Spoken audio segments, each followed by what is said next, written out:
Seigneur, ta parole est grande, elle demeure à jamais. Ta parole est infaillible, rien ne peut la supprimer. À cause du péché de David qui a dénombré le peuple, la peste s'est abattue sur tout le peuple et beaucoup sont morts. Qu'a fait David ensuite? David s'est repenti de son péché devant Dieu et a offert un sacrifice sur l'autel. Que voyons-nous dans l'arrêt du fléau quand le sacrifice a été offert? Bien que Dieu ait refusé à David le droit de lui construire une maison, ses désirs n'ont pas faibli ni ne sont éteints.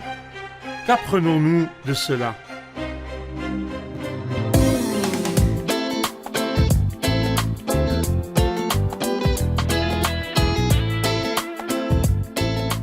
Bienvenue à vous, chers spectateurs, ainsi qu'à tous nos spectateurs dans le monde entier, dans un nouvel épisode de notre émission d'études quotidiennes Toute la Bible. Dans cette émission, nous nous réunissons autour de la Sainte Parole, la parole de Dieu contenue dans la Sainte Bible, pour l'étudier et tirer des leçons de ceux qui nous ont précédés. Dans notre étude des livres de l'Ancien Testament, nous en sommes au premier livre des Chroniques, chapitre 21 et chapitre 22. Aujourd'hui, si Dieu le veut, nous prendrons le chapitre 21 en commençant par le verset 14, puis le chapitre 22 jusqu'au verset 10. Permettez-moi tout d'abord d'accueillir les serviteurs du Seigneur, le docteur Medhat Helmi, bienvenue. Merci. Le docteur Issam Isaac, bienvenue. Merci beaucoup. Honoré de vous avoir. L'honneur est à nous. Bienvenue aussi à nos invités, honorés de vous avoir.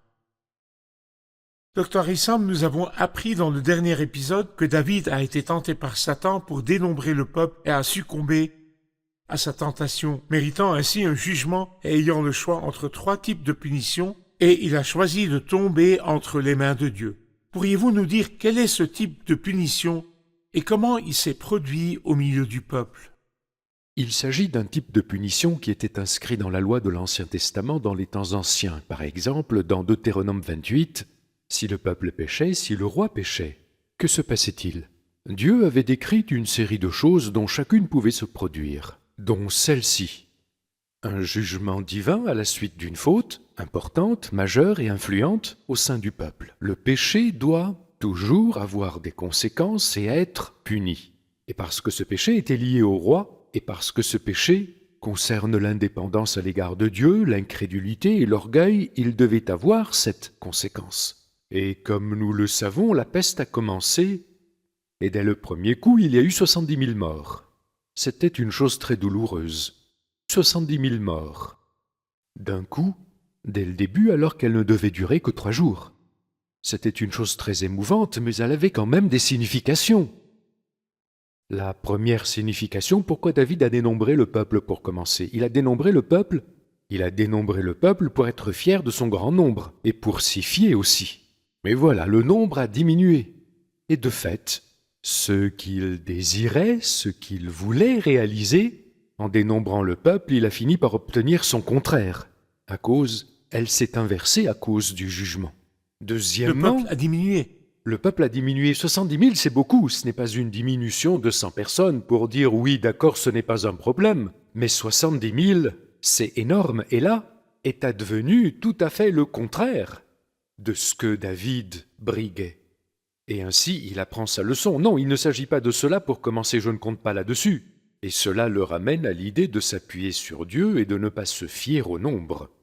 La deuxième idée est que cela expose Satan et sa médiocrité, d'une part, mais qu'il révèle que malgré tout cela, Dieu a accompli ses desseins, comme nous le verrons dans le sacrifice à la fin.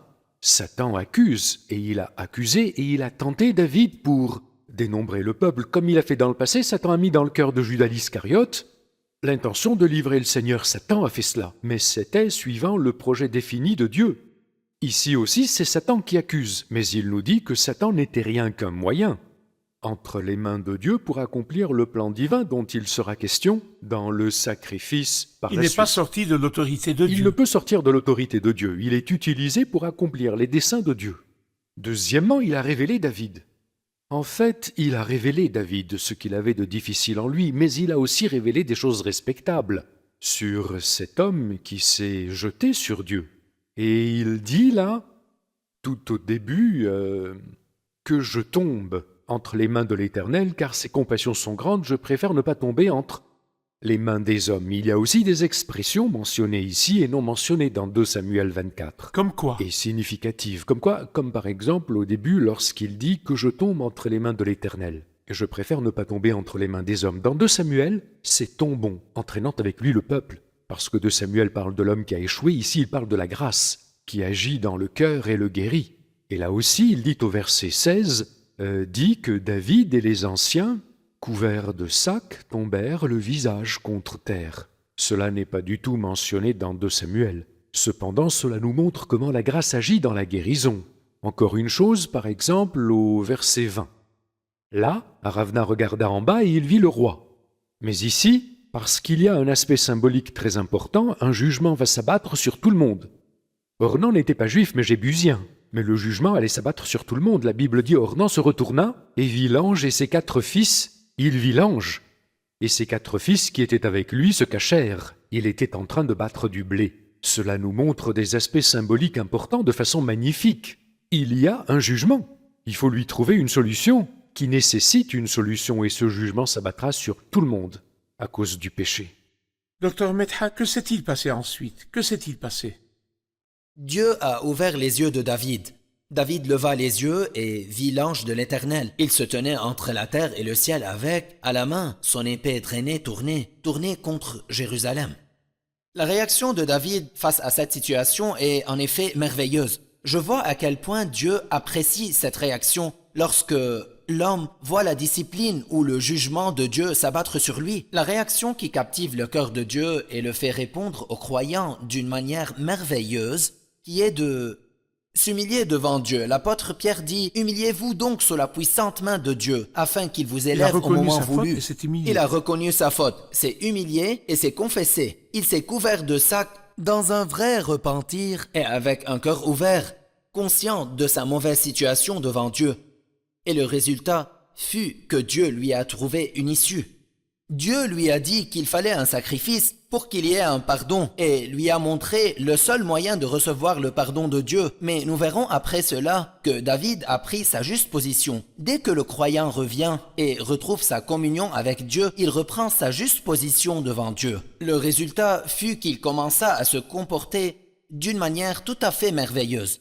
Et pour accomplir ce que Dieu lui avait demandé, à savoir d'ériger l'autel et d'offrir le sacrifice, il devait acheter à Ornan le Jébusien l'aire de battage, les bœufs, etc. L'homme, avec beaucoup d'amour, lui proposa de les lui donner gratuitement. Mais comme David appréciait l'œuvre du Seigneur et respectait l'offrande au Seigneur tout en respectant les biens d'autrui, n'importe qui aurait pu... Malheureusement, il y a des gens qui font cela aujourd'hui. Ils disent « c'est pour l'amour de Dieu, c'est tout. Tant qu'il y a des donateurs, prenons ce qu'ils offrent. » Ou bien, par exemple, ils n'ont aucun scrupule et disent « oui, pourquoi pas, il offre à Dieu et Dieu le récompensera. » Mais David a été catégorique et honnête. Il voulait offrir à Dieu et honorer Dieu, mais pas aux dépens des autres. Vous voulez aussi dire que pour offrir un sacrifice, il devait en payer le prix. Exactement. D'accord. Il n'a pas été insouciant et n'a pas essayé de prendre ce prix à quelqu'un d'autre. Que diriez-vous à quelqu'un qui veut s'approprier le pardon de Dieu comme ceci? Ces propos... Il pense que Dieu pardonne comme ça. Vous savez, frère Ayad, je sens que ces propos sont inadmissibles, intolérables et impossible que Dieu les accepte. Si j'imagine que Dieu pourrait pardonner gratuitement, sans aucun prix pour le péché, ce serait un Dieu négligent, un Dieu laxiste. Dès que je lui dis « Désolé, j'ai péché », il me dira « Et qui payera le prix ?» Quel est le prix à payer? Quel est le prix à payer pour que Dieu pardonne à l'homme?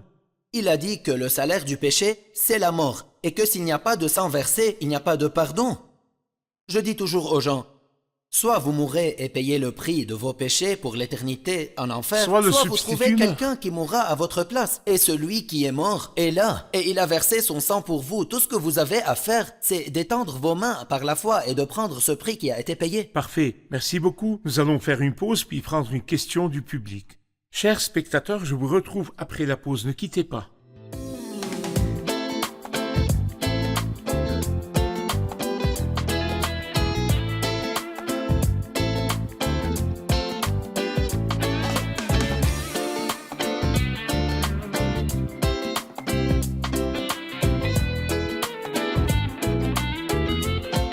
Nous voici de retour, chers spectateurs, pour prendre la question du public. Où se trouve l'endroit où David a érigé l'autel et donc où se trouve le temple? Où se trouve exactement l'aire de battage d'Ornan le Jébusien, où l'autel a été érigé et le temple plus tard? Ici, au verset 26, David construisit là, c'est-à-dire sur l'aire de battage d'Ornan, un autel en l'honneur de l'Éternel. Dans 2 Chroniques 3, c'est clair dès le premier verset, Salomon commença à construire la maison de l'Éternel à Jérusalem, sur le mont Morija, où il était apparu à David, son père. David y avait préparé un emplacement sur l'aire de battage d'Ornan, le Il Jébusien. parle de mont Morija de Genèse 22. Le mont Morija de Genèse 22, où Abraham devait offrir Isaac en holocauste. Et la question est de savoir pourquoi cet endroit en particulier. C'est l'endroit où les 2 expressions dont je suis le plus fier ont été prononcées. L'une d'elles est mentionnée ici, « Cela suffit, retire maintenant ta main ». Elle a été dite à l'ange qui ruinait Jérusalem. Et la deuxième se trouve dans Genèse 22, « Ne porte pas la main sur l'enfant ».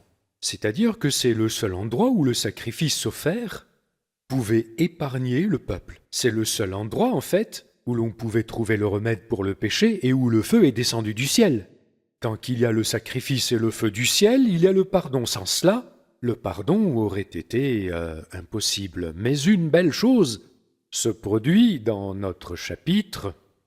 Après cela, après le sacrifice, verset 26, David construisit là un autel en l'honneur de l'Éternel et il y offrit des holocaustes et des sacrifices de communion. Il fit appel à l'Éternel et l'Éternel lui répondit en faisant descendre le feu du ciel sur l'autel de l'holocauste. Alors l'Éternel parla à l'ange qui remit son épée dans le fourreau, l'épée est rengainée. C'est-à-dire Dieu a obtenu justice. Ici aussi un holocauste. Nous avons toujours pensé que lorsqu'il y a un péché, il faut offrir un sacrifice pour le péché, alors que les problèmes qui sont comme ça, comme par exemple 1 Samuel 7, quand le peuple se sentait en danger, et ici le peuple était en danger, et pour les problèmes graves, le sacrifice pour le péché ne suffit pas. Il faut aussi la faveur de Dieu. Le pardon nécessite restauration de la gloire de Dieu. La restauration de la gloire de Dieu, il doit être satisfait. Et c'est le plus important dans l'œuvre du Christ. Et non seulement mes péchés ont été payés, et c'est un fait, mais surtout Dieu est satisfait parce qu'il a trouvé quelqu'un qui se met à la place des pécheurs et répond à ses aspirations. Il obéit jusqu'à la mort aux aspirations de Dieu. C'est la différence entre le sacrifice pour le péché et l'holocauste. Le Et péché offert. pour les besoins de l'homme Oui. et l'holocauste pour satisfaire Dieu et glorifier Dieu et restaurer la gloire C'est de vrai. Dieu. Cependant, j'ai juste une petite note à la fin.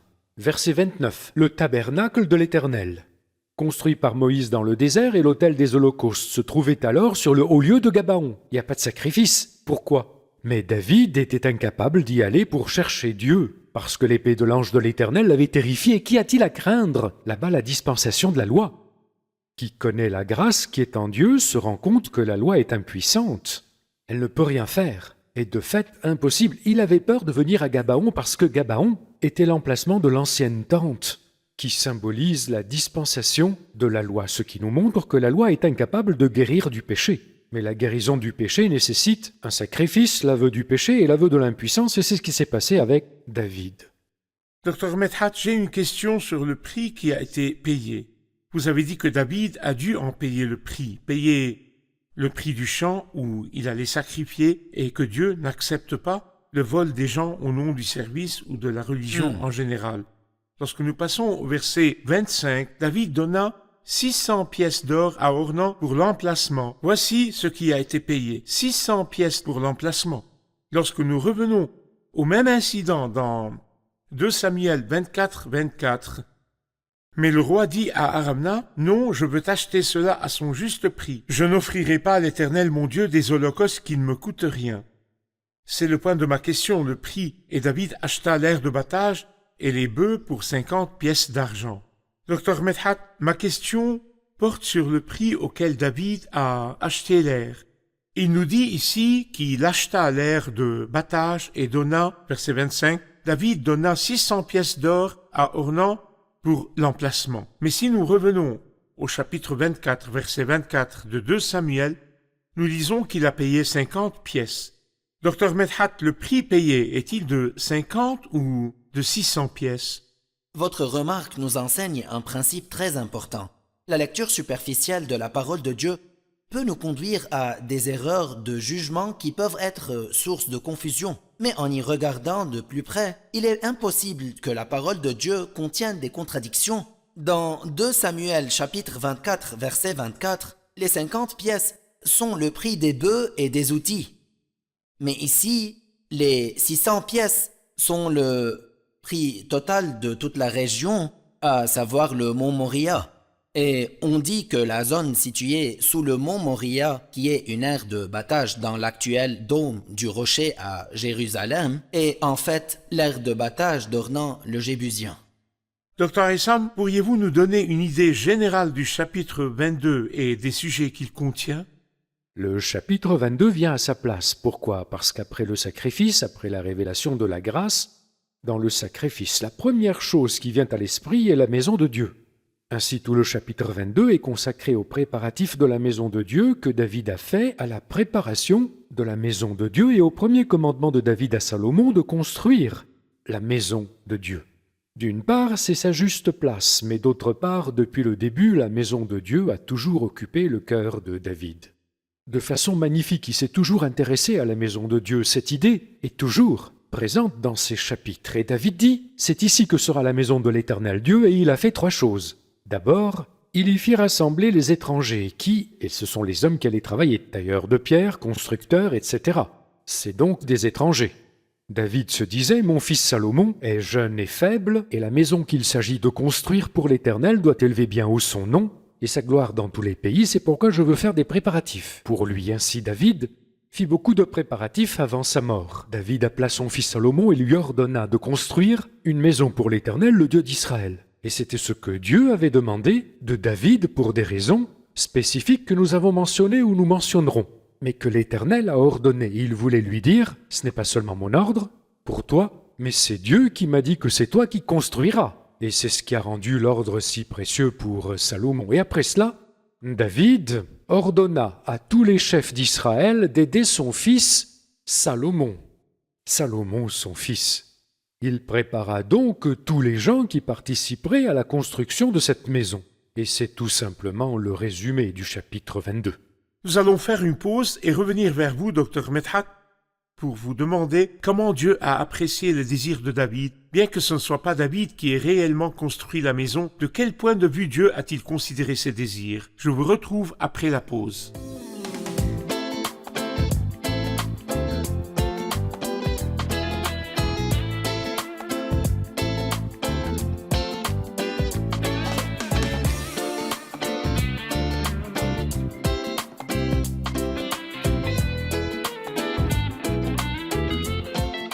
Nous revoici, mes chers amis, pour poursuivre notre étude du chapitre 22 du premier livre des Chroniques. Dr Medhat, Dieu a-t-il apprécié les désirs de David alors qu'il faisait les préparatifs de la construction de la maison? Nous voyons que David, ayant rétabli sa communion avec Dieu, a pris sa juste position spirituelle. Et ses désirs de glorifier et d'honorer Dieu ont commencé à se manifester de belle manière. Comme nous l'avons appris du frère Issam, il a commencé à faire tous les grands préparatifs de la construction de cette maison. Et Dieu a effectivement beaucoup apprécié ses sentiments, même s'il lui a dit qu'il ne pourrait pas construire la maison bien que ce fût son désir depuis longtemps. Mais il a commencé à faire ce qu'il pouvait, et ce qu'il a fait, Dieu l'a beaucoup apprécié, parce qu'il l'a fait avec le plus grand amour et avec la plus grande perfection. Nous verrons des préparatifs extraordinaires qu'il a fait, qu'il s'agisse des outils ou des matières premières dont la maison avait besoin. Les gens qu'il a préparés à travailler et les détails méticuleux que nous verrons plus tard en ce qui concerne les personnes qui allaient travailler avant même que la maison ne soit construite. Il avait préparé tous les gens qui allaient travailler avec des détails très précis. Cela nous dit combien Dieu regarde les motifs. Et ses désirs. Le cœur de l'homme et ses désirs. Ses désirs, que pouvez-vous faire? Un jour, une femme apporta du parfum et le versa aux pieds du maître. Il leur dit « Laissez-la tranquille. Elle a fait tout ce qu'elle pouvait. Celui qui offre avec amour, celui qui offre ce qu'il peut offrir sera grandement apprécié par Dieu. Dieu peut utiliser les choses très simples que je peux offrir pour en faire sortir beaucoup de bien et de gloire pour son nom et pour tout le peuple. Même si mes capacités sont limitées et que je ne peux jouer aucun rôle, mais j'ai des désirs. J'ai des souhaits simples que Dieu apprécie. Il regarde mon cœur, il regarde ce que je fais et les motifs de ce que je fais. Nous allons prendre une question du public si vous le permettez. Au verset 8, chapitre 22, « Mais la parole de l'Éternel m'a été adressée. Tu as versé beaucoup de sang et tu as mené de grandes guerres. Tu ne pourras pas construire une maison en mon honneur, car tu as versé beaucoup de sang devant moi sur la terre. » La question, bien que les guerres menées par David lui aient été imposées, mais pourquoi Dieu l'a-t-il décrit comme un homme sanguinaire? Oui, en effet, nous voulons une solution à ce problème. Il est vrai que David a aussi fait la guerre. Revenons à l'aspect symbolique en raison de son importance dans ce livre. David, dans ce livre, est le guerrier qui remporte des victoires. Mais Salomon est le roi de la paix. En conséquent, il construira la maison. Tous deux sont symboles du Christ. Personne ne peut être symbole du Christ en deux choses, car à peine si on peut l'être. La maison sera construite après la bataille de la croix. Après avoir vaincu les ennemis, la maison sera construite. Elle le sera sur les fondations de la paix. D'un point de vue symbolique, le Christ, qui construira la maison, c'est celui qui la construira après avoir instauré la paix pour ceux qui constituent cette maison. Ceux qui recevront cette paix seront partie prenante de cette maison, même si c'est une construction symbolique. Le deuxième aspect littéral, c'est que la maison de Dieu ne se construit pas par la force, ni par les guerres, mais sur des fondations de paix et de stabilité, des désirs du cœur qui se tournent vers Dieu et jamais sur des fondations de guerre. Même au sens propre, il était donc impossible à David de le faire. Parfait. Au verset 14, il y a une belle référence qui dit « Par mes efforts, j'ai préparé pour la maison de l'Éternel ». Cette préparation implique humiliation, elle implique souffrance, elle implique même des tourments. Et ce n'est qu'à la fin des tourments que débute la construction, étant donné que toute souffrance est achevée. C'est dans la paix qu'on entreprend la construction. Et bien sûr, la maison dont nous parlons symboliquement, c'est littéralement le temple. Mais d'un point de vue symbolique, comme dit la Bible, hors sa maison, c'est nous. L'Église, c'est la maison de Dieu, pilier et soutien de la vérité. D'un point de vue symbolique, nous nous référons à cette maison, qui est l'Église du Dieu vivant. Bien sûr, pour que les choses soient claires pour nos chers spectateurs, la présence de Dieu au milieu de son peuple dans une maison ne signifie pas que Dieu était limité à cette maison dans l'Ancien Testament, comme tous les dieux païens dans leur maison. C'est vrai, et nous excluons aussi que par maison l'on entend le bâtiment, même le bâtiment de l'Église. Maison ne fait nullement référence à la pierre, mais plutôt à ceux qui forment le corps du Christ. C'est vrai, parfait. Revoyons l'épisode avec nos invités. Nous savons que David a insisté pour acheter l'aire de battage à Ornan le Jébusien afin d'y ériger l'autel. Dites-nous, que nous apprend son insistance à payer un prix? Cela nous apprend que le pardon a un prix très élevé, et la mort du Christ nous apprend que le prix était le sang de Christ pour que nos péchés soient pardonnés. Il n'y a pas de pardon sans prix. S'il Non, n'y a pas il n'y de a pas sang de pardon. versé, il n'y a pas de pardon. Comment David a-t-il manifesté ses désirs et comment a-t-il pu, même si ce n'était pas lui qui construirait la maison, faire les préparatifs de tout son cœur? Il a fait rassembler des travailleurs étrangers et il savait que Salomon était jeune et il a fait beaucoup de préparatifs pour lui. Et la plupart des matériaux que Salomon utilisera plus tard pour construire le temple, David les a préparés et a ordonné à tous les chefs d'Israël d'aider son fils. Toutes ces actions montrent que la maison de Dieu était dans son cœur, même si ce n'était pas lui qui la construirait. Parfait, merci beaucoup, que Dieu vous bénisse. Merci, serviteurs du Seigneur, nous poursuivrons notre étude dans Nous le prochain l'espérons. épisode. Chers spectateurs, le fléau s'est arrêté lorsque le sacrifice a été offert, comme si Dieu disait qu'il fallait un sacrifice pour arrêter la propagation du mal sur la terre et pour arrêter la colère de Dieu contre l'humanité. Ce sacrifice n'est rien d'autre que le sacrifice du Christ offert sur la croix. La colère de Dieu devait s'abattre sur toute la terre à cause de la désobéissance de toute la terre, de tous ses peuples et de toutes ses nations. La Bible dit, tous se sont détournés ensemble, ils se sont pervertis, il n'y en a aucun qui fasse le bien, pas même un seul. Et le fléau du péché coule dans les veines de tous les êtres humains. Mais le Christ a été le grand sacrifice qui est mort sur la croix pour que ce mal cesse de se répandre et que l'épée de Dieu cesse aussi de s'abattre sur les êtres humains. L'épée a frappé le Christ au lieu de me frapper et de vous frapper. Le jugement de Dieu s'est abattu sur le Christ au lieu de s'abattre sur moi et sur vous. Il y a quelque chose à propos de Dieu qui s'appelle la substitution. Il y a quelque chose à propos de Dieu qui s'appelle la rédemption. Dieu a préparé une rançon pour nous et cette rançon est le Christ qui est mort sur la croix. Accepteriez-vous le sacrifice du Christ sur la croix? Accepteriez-vous l'œuvre du Christ qui est mort pour vous afin que l'épée de la justice de Dieu puisse vous épargner?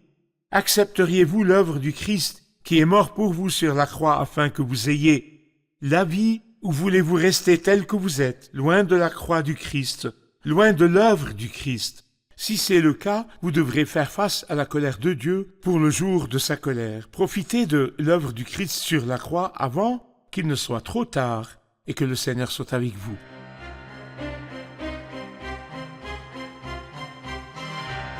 Dieu a encouragé Salomon et lui a donné des instructions pour la restauration du royaume sous son règne.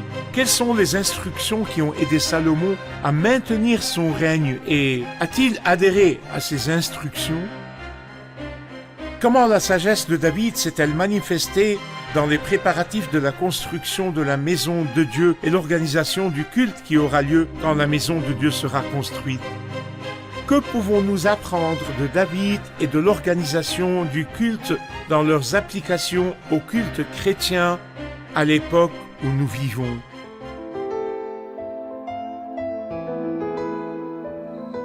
Seigneur, ta parole est grande, elle demeure à jamais. Ta parole est infaillible, rien ne peut la supprimer.